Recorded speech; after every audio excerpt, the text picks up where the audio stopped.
I thought it'd be useful to start with setting the context. Why are we doing this and where does it fit in terms of the recovery? What is the right balance of all these different projects, programs and initiatives that we're developing? Because we can't deliver everything, because there's a limited resource. And how can we use that resource wisely?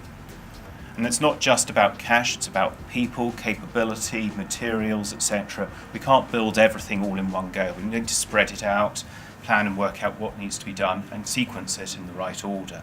And a good example is in New Orleans after Katrina. They've built a lot of infrastructure. In fact, they've repaired nearly all their infrastructure, but they've still got quite a number of economic and social problems. The recovery hasn't really been fully embedded.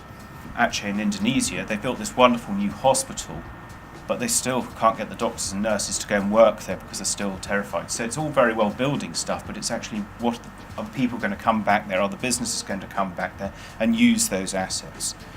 So a good recovery is actually getting the right balance of economic, built, natural, social and cultural programs and projects so that we do things not only in the right order, but also that it isn't just focused in one specific area. So if you're building something, it will be dependent on actually you doing something like getting tenants into, or say if you're building a new road for a new commercial subdivision or a residential subdivision, you're going to end up having to build other facilities to support those developments. If you're revitalising the city centre, building the infrastructure is fine, but what else do you need to do to actually encourage economic and community growth?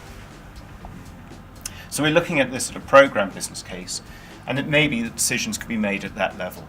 But from time to time, there'll be bundles of projects that will need to develop more detailed business cases. And those are where there's a high degree of risk, or there's a high level of public sector spending. So when would you use Better Business Case? Well, the private sector will have their own process for assessing the merit of different projects. Different businesses will assess why they should invest their money or resources in one project as opposed to another. They'll have their own process for dealing with that. The philanthropic sector will have their own process to determine which projects they're going to finance or support and which ones they're not. In the public sector, we're going to use Better Business Cases. There may be projects in here, in public sector, that are also going to be jointly funded by the private sector. And a good example is sort of something like a public-private partnership, which is an overlap between the two.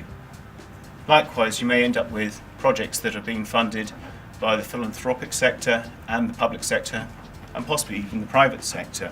But you may find there are projects or programs here in the private sector that are dependent on something in the public sector happening first. We want to know what are the interdependencies, because a project here may not go ahead unless it knows that something here's happening.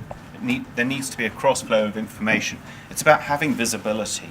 The whole purpose of this is that we want to have an overview of what's going on across the whole, the public, private and philanthropic sector, so that we can sort of say, well, what is happening in the recovery, how is it progressing, and is there anything that we, CERA, or the Minister needs to do to actually intervene to make this happen quicker, or remove roadblocks, or to facilitate something. It's having that overall visibility. And Better Business Case enables us to have that framework.